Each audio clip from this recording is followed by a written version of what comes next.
Alright, so today we will be putting back the exhaust system, but this video could work to take it out as well. The stock exhaust system on a 5.0. So you're gonna go underneath the car right here in the middle. See those two bolts or nuts? You're gonna take those off on the clamp. That's the clamp.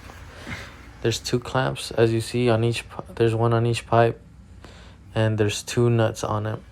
You're gonna take those nuts off, and then you're gonna go underneath, and you're gonna get a flathead screwdriver and put it right there to unclip it, because the clip hangs onto a little bolt. You unclip it and you pull the clamps back, and that you're good to go there.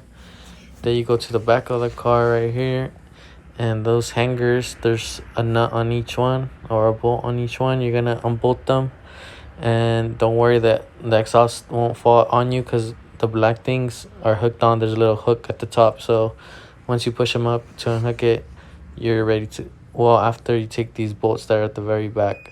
See those right there?